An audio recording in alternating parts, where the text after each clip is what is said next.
Hello and welcome everybody to what is going to be an unconventional combination of a cast/tutorial here from Rifkin. And because it just wouldn't feel right not to introduce people, otherwise spawning here in the lower corner of the map, one of our two players, it is the Red Zerg, me. And my ally, spawning blue, spawning Protoss, it is Arc Trooper. I'm probably saying these names wrong, but that's okay, this part is not important, this is just to help kill time. Our opponents, though, the Teal Terran, it is Peace Walker, and his ally, the Purple Protoss, it is Lucifer. Now, the funny thing about this game, I'm going to comment on first, is you'll notice in chat here, we're having a bit of Canadian talk, as it would appear during this game that we have, I guess, a slew of Canadians available. Now, part of the why I'm showing this video is not to show off skill, and it's not to show off like, oh my gosh guys, I think I look really good, please check me out. But it is in fact just to share some information on what you can do when things go wrong in the worst way possible. Because in 2v2s, I mean, I know the competitive scene isn't in the 2v2 scene, but personally, I really enjoy 2v2s, and I hope at least one person watches this video that I end up getting random teamed with in the future and knows what to do if shit hits the fan.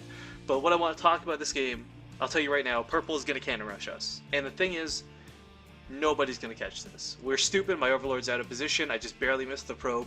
We don't see this coming. So this is one of those situations, one of those games where you're just caught with your pants down. I mean, when you see the probe coming, when you catch him building the pylons and the cannons, you can shut that down. Now we do notice that there is no gate in our opponent's base, but unfortunately that doesn't really tell us anything. I assumed it was a proxy gate, so I started looking around for it.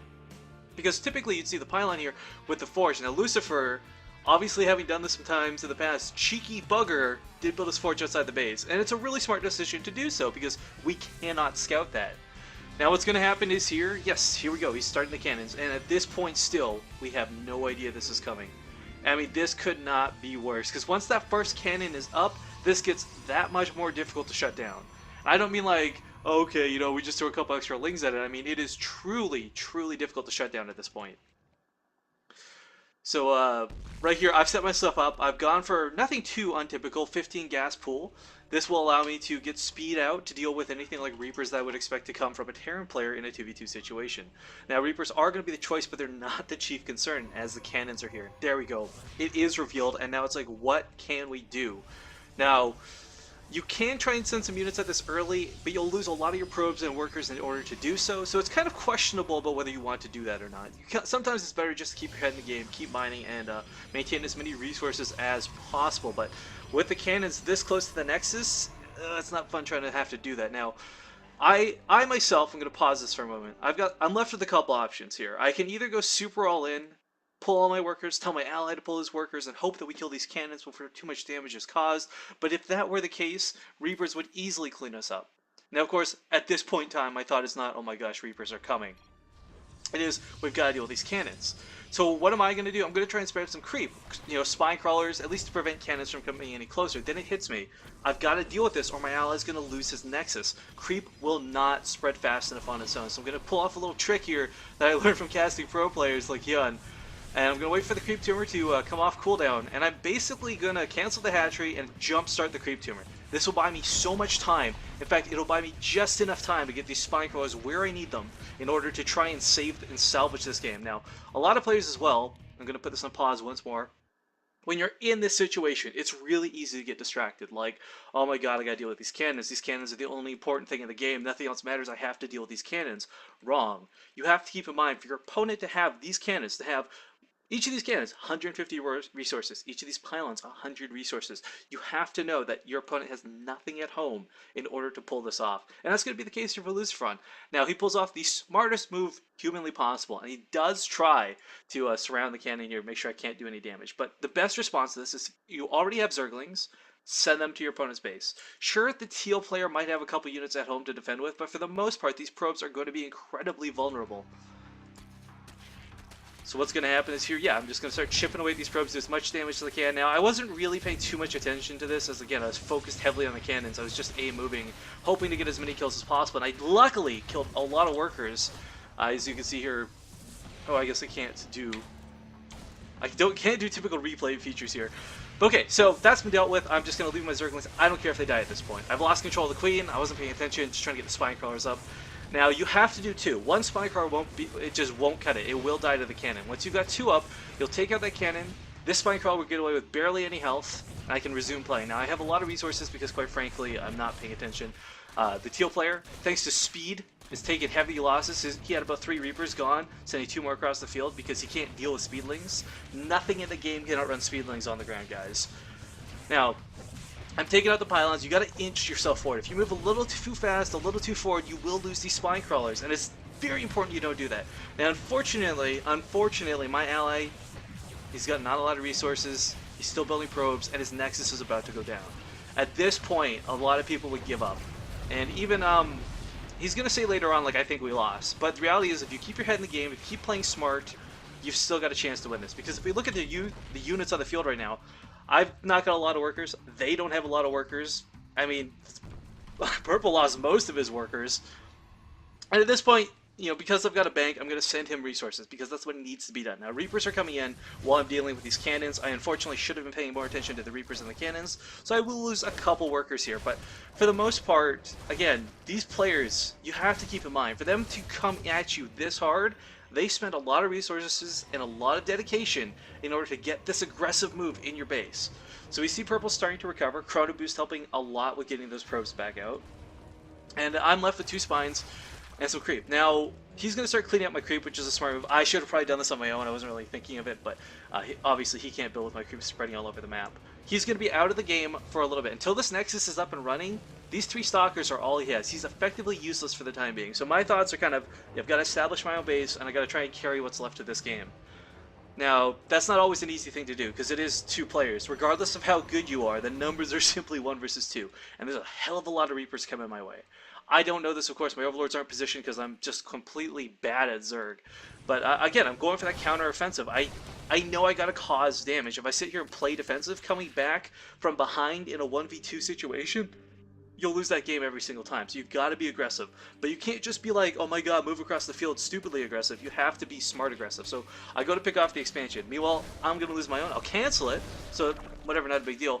But I'm also going to force cancel his. This equals out the damage that just came. I'm going to run up here and see, oh, okay, also, you know, a couple things here away from the 1 cannon he has in his base. I'll pick them up for free. But more importantly, you got to get into your opponent's worker line. You got to cause economic damage. Because in this sort of situation, you can kill these units off time and time again, but he will just rebuild them over and over. You got to kill the workers. That's where the important damage is. So you get in here, do what you can. Teal, unfortunately, has sent all of his Reapers across the map. And this also forces him back. So again, the best defense, and it's so cheesy because everyone has said it since forever, the best defense is a good offense.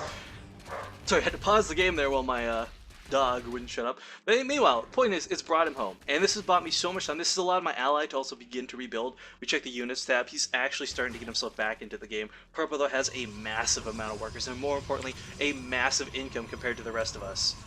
I'm still on 1 base. Not be able to establish this expansion, you need to get a macro hatchery at home. It's weird to say because in a 1v1 situation, your brain will never go to like play 1 base. There is no 1 base style in a 1v1 that this will work. So a lot of you might not be thinking to do it, but this is one thing you need to do in this situation. You need the extra larva production. I've got way too many minerals and I just can't spend it because I'm worried about trying to figure out what to do. I've got these Zerglings positioned, but I can't do anything with them. There's too much in base, but I've picked off enough of Teal's workers that he's kind of in the same situation Blue is. Granted, Teal never lost his Nexus, or sorry, his command center, but like my ally did, but these guys have essentially equalized each other's out, canceling opposite forces, whatever. So it kind of leaves me down to 1v1, me versus Purple at this point. And I know, after peeking into his base, I saw he's got a ton of workers. He's managed to recover very nicely. And in fact, you can see him starting to set up for a bit of an offensive. Now there we go, I think we lost. This is not the case. You guys have to be the positive force. So many times in group games, League of Legends, StarCraft, doesn't matter. Your allies will give up much sooner than they should if you're in this sort of brink situation. Now, unfortunately, Purple, you know, he's got a lot of gateways, he's got a lot of stalkers. There's no upgrades, there's no tech, but I don't have any either. It's just unit versus unit at this point. And again, I want to go... I went for Baneling Nest. I wanted to bust through the cannons and just end this. But unfortunately, when I get over here, I'm going to find there's actually a lot more units than I had anticipated, as he's working off of 7 gates off 1 base.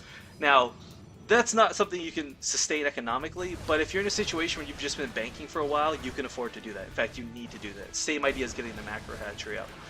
So Purple, I gotta give him a lot of commendations for this. He's making a lot of the right moves. His Cannon Rush did a lot of damage, but it was essentially a failure as it was shut down. And it did not end the game. So he's recovered from this very nicely, quite frankly, very nicely. And now we're going to come across a very desperate situation. You'll notice I've sent all my Zerglings around the map. I did this little loop-de-loop, double backing around, because I know, again, these guys have sent all their things on the offensive. I need to get in there and I need to cause some damage. And there's no way for me to take out this cannon with those Zerglings that I have. So I'm just going to try and wreck whatever is possible. That's what's going through my mind right now. And, I mean, I've seen the size of the force. I know this big monster thing's coming. I've seen these new pylons coming down because my queen's trying desperately to kill the probe. But Queen DPS is just not there. So I'm throwing down some spines. Spines are never going to win you a game. These are not bunkers. They're not photon cannons. Anytime you ever build a spine crawler, it's usually either to defend early harass or just buy yourself time. And that's the idea behind this. Now we're going to see, this base is going to get destroyed. It's not long for this world, but I managed to get up here, and I'm so happy to see there's no cannons at the entrance. I split my forces. I know I can't get in there, so I'm going to try and take out some of these gateways, clean up what little TL is left. I mean, if he has no resources, he has no income, he can't reinforce what he's about to lose, which is only a couple Reapers, but still. Now, the big thing as a Zerg player, you can't engage with small forces. You have to gather everything you have and hit it once. If you engage with even 5 2 little lings, you might just lose that fight. Now I'm producing queens, I'm producing zerglings, I'm doing what I can. I know I gotta hold off these stalkers. This isn't about defeating this army, it's just holding this army off, because I will whittle away at them much faster than they will whittle away at us. So drones have been pulled at this point. Not everything, mind you, I do need income still, but I mean, I'm chasing this off the ramp. Blue stalkers are doing just what they need to do, and that is helping buy time. Now we've chased this off. It's kind of like, oh, do you keep going all in with this, or do you pull back? You have to pull back. You don't want to fight at your opponent's reinforcing pylon. Get back to that spine core, get back to your defensive base, use the high ground, this choke at the ramp, everything to your advantage. Meanwhile, I'm not even paying attention to these Zerglings. They're doing exactly what I want them to do, and they are just causing lots of damage. Now again, I'm losing tons here, but this spine crawler is just, it's worth its weight in gold right now. So transfusing it, doing what I can to keep it alive. And Blue, he's just, I gotta give him props. Without Blue coming back into this game, if he had left when his Nexus died, this game would have been over. I would have had no chance to bring this back. But with the loss of his army, with the loss of the base, that's gonna be game. So guys, please, when you watch this video, this was not a gloating video, this was not a I hope you see how good I am video. This was simply a keep your head in the game. It's never over until it's over. Unless you see that you've made the biggest mistake and there's no chance to recover, you can always come back from what looks like certain defeat. So please, I wish you guys luck on the ladder, and I hope I'll see some of you guys on the 2v2 soon, because I love 2v2s. They are so fun.